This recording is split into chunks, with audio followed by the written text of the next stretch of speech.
marks today, May 7th, rather, is National Children's Mental Health Awareness Day. And if you happen to see the Skydance Bridge tonight lit up in green, it's in honor of this day and this very important issue. In the U.S., just more than 7% of children ages 3 to 17 experience anxiety. 3.2% experience depression. These are numbers that have consistently risen over the past 2 decades. The Oklahoma Department of Mental Health and Substance Abuse stresses early intervention. At least half of mental illnesses begin by age 14. And of course, getting access to screenings and treatments in Oklahoma can be difficult for families. They're limited and being stretched. Now, here are 2 numbers that are starting points. You can call 211 and they can put you in touch with services across the state. The statewide Youth Mobile Crisis line is 833-885-CARE or 2273. Very important topic there. And straight ahead, he fought COVID-19 and won. But the battle is far from over. Now I'm thinking, why did this happen to me? God, why? The lingering health problems he faces now, and his message to you about vaccine. Plus, getting back in the groove when a popular music venue plans to resume full-capacity concerts. And a grand jury outlines more problems concerning Epic charter schools. What they recommend happens next, right now at 5. You're watching Oklahoma's News 4 at 5. Welcome. Thank you for joining us at 5. I'm Kevin Ogle. And I'm Heather Holman. And we begin with new concerns regarding Epic charter schools and a private company run by its co-founders. Those issues are laid out in a new interim multi-county grand jury report. And News 4's Jessica Bruno has been looking it over. And she joins us now live. And Jess, there is a lot to sort out here. Yeah, Kevin and Heather, there is, because this is a 25-page report. You might remember last year in October, a multi-county grand jury launched its investigation following an investigative audit into Epic charter schools. And what they listed out, what they found in this report, basically finds a lack of accountability when dealing with public funds. It's been a big question whether public funds have been used inappropriately at Epic charter schools. A new multi-grand jury report released Thursday raises concerns about the relationship between Epic charter schools and its for-profit vendor, Epic Youth Services, which is also run by Epic's co-founders. Going on to say the incestuous relationship is not consistent with the purpose of a public charter school, nor conducive to providing transparency and accountability in the expenditure in public funds. For example, the investigation found Epic Youth Services recruited the board members to serve, as opposed to other charter schools which are formed by a group of parents or concerned citizens. The report saying, as designed, this system is ripe for fraud, also finding a lack of oversight by all entities who have a role in being stewards of public funds. Epic Youth Services receives a 10% management fee to help run Epic charter schools, and the fee has generated almost $46 million since 2015 and went straight to the owners of Epic Youth Services. The report also mentioned a student learning fund that is hidden from the public, even though these are public funds used for the benefit of students. The amount ranging from $800 to $1,000 per student. EYS even filing litigation against the state auditor to keep the student learning fund from being disclosed. Moving forward, the jury recommends that the Legislative Office of Fiscal Transparency conduct an evaluation of Epic charter schools and report their findings to the legislature. Immediate disclosure and acknowledgement that any funds provided for the education of students, including the Student Learning Fund, are public funds as well, and that Epic Charter Schools Governing Board, Community Strategies, should immediately change its method of operating to provide for greater accountability and transparency. Epic releasing a statement on Thursday saying in part, Epic's Board of Education has, since October 2020, made significant corrective actions, including Epic Youth Services no longer operationally or financially managing or controlling the school. And that statement goes on to say that the school has fully cooperated in providing public records. You can read that statement in its entirety over at KFOR.com. Reporting live in Northwest Oklahoma City, Jessica Bruno, Oklahoma's News 4. Jessica, thanks for that. On Crime Watch, a thief targets a mailbox in a metro neighborhood, and that crime happened March 22nd in Yukon's Ranchwood South neighborhood. Investigators say just one day after the crook took off with the stolen mail, a check was forged using the victim's name. And today, Yukon police released this new surveillance picture showing a white truck in that same neighborhood. Investigators are hoping to speak with the driver to find out what they might know about the theft. Now, first weather from the forewarned storm team. Well, skies cleared this morning, started off cool, had a little bit of very light moisture last night. Now it's warm and dry outside. Those north winds are coming down as well. Look at that western sky from the north side of Woodward. A few fair weather clouds there, awfully nice. We are near the high for the day, 75 degrees. Woodward is 72, Altus up to 81, and the winds, little blue numbers there you see, they're coming down. So it's going to be a nice evening. Sustained wind here at 12, not a big deal for us, right? So light winds after sunset at 8:21. Had a little sprinkle and a few light showers last night, especially about 11 p.m. to midnight. Here's your hour-by-hour forecast for your Thursday evening. Nothing but sun. Sunset at 8:21. Winds come down to near calm and just a touch cool by 10 o'clock. 60 degrees, but nice. That 7-day forecast coming up. And now to today's COVID-19 numbers. State health leaders report nearly 150 new cases. An additional 20 deaths have been added to the CDC's provisional death count. And fewer than 200 Oklahomans are currently in the hospital. And now to an Oklahoma man's courageous battle with COVID-19. He fought the virus longer than most, but is still dealing with the impacts to this day. And as News 4's Emily Akins tells us, he hopes his story will encourage more Oklahomans to roll up their sleeves and get vaccinated. And I'm thinking, why did this happen to me? God, why? It's been a long journey for the Clemens family. It was really, really hard. Charles first got sick in early March. He went to work hoping it wasn't too serious. After 4 days, he made his first trip to Mercy Hospital. Charles was sent home, only to return 2 days later, this time in panic mode. Never did I imagine that I'd get a phone call and that he would be in the ICU and that he died, basically. Days later, he flatlined. When you flatline, the doctors only have 10 minutes. 10 minutes to bring you back. Charles runs an inner-city youth football league, so in his mind, 10 minutes is 1/4 of the game. That 1/4 could have actually been God saying, Chuck, it's over. You done played a good game. But instead, he said, son, lace it back up. You're back in the ball game. Doctors revived him, but this game was far from over. For 13 days, he was hooked up to a ventilator, the machine leaving these scars on his face. It was pretty rough. They pumped 12 liters of fluid off my lungs. Charles was unconscious the whole time. His younger brother, who's a doctor in St. Louis, kept the family updated. He kept everyone together. And one day, Edith got the phone call that Charles was waking up. He had some times where we doubted, that he would make it. So he pulled through. He couldn't walk or talk, so the first thing he did was ask for a pen and paper. The first thing I wrote a note, I love you. The second thing I wrote to her was, get me out of here now. Now he's sharing his story of faith.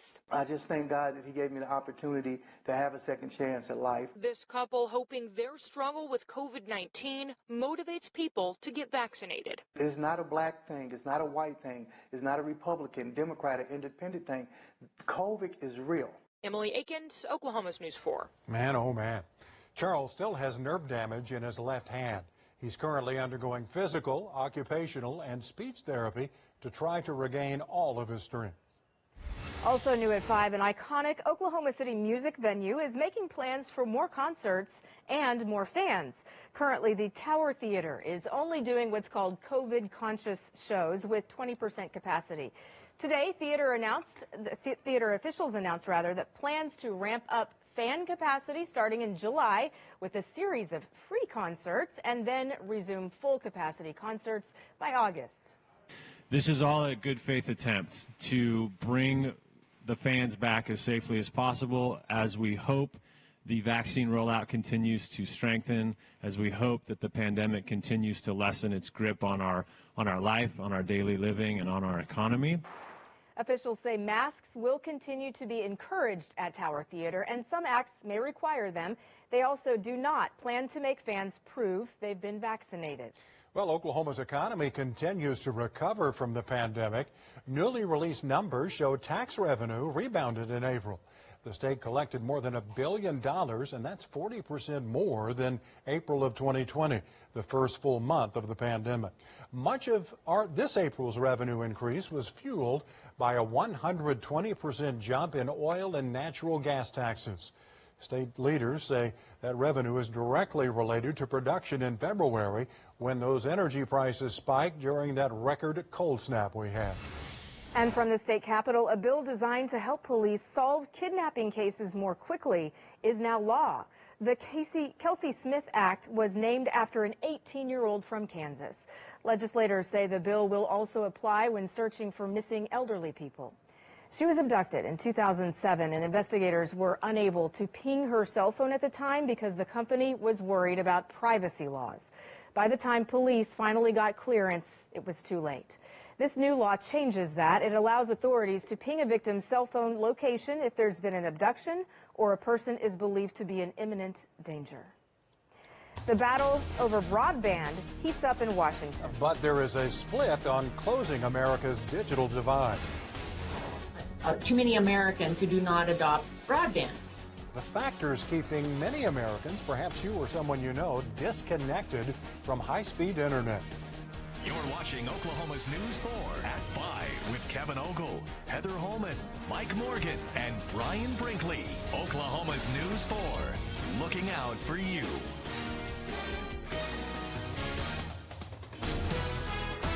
From our D.C. Bureau, the Biden administration continues to push the president's infrastructure plan. At the heart of it, improved access to high-speed internet for all Americans. Jesse Tenure reports on the factors keeping some communities disconnected. There's still too many Americans who do not adopt broadband. We've got to address this. During a virtual hearing, lawmakers connected in a bipartisan way over closing the digital divide in the U.S. But the right way to do that remains up for debate. The number one reason people say they don't have broadband is they don't want it. Economist Dr. George Ford argues the majority of Americans, from rich to poor and urban to rural areas, can access affordable high-speed internet. But Joy Cheney with the National Urban League says there are still availability issues, and people won't adopt what they can't understand or pay for. It does not help much to have lightning-fast broadband at your door if you cannot afford to subscribe to it. Congress passed a temporary bipartisan broadband benefit to help struggling families afford high-speed internet during the pandemic. There's now a partisan push to make it permanent. To ensure that the extreme poor will be able to participate in a 21st century economy. But Ford estimates the large investment would have small returns. You'll have some increase in adoption, and you'll be disappointed. Okay. But it didn't cure the whole problem. Democrats and Republicans in Congress are also split over federally regulating the price broadband companies can charge for services. In Washington, I'm Jesse Tenore. And a recent White House report found nearly a quarter of Oklahomans live in an area with no broadband infrastructure to provide acceptable internet speeds. Oh, isn't it pretty out there today? Oklahoma weather doesn't get a whole lot better than this, Heather. It sure is pretty. So get out and enjoy it. Mike's tracking our next storm chance. Weather's next.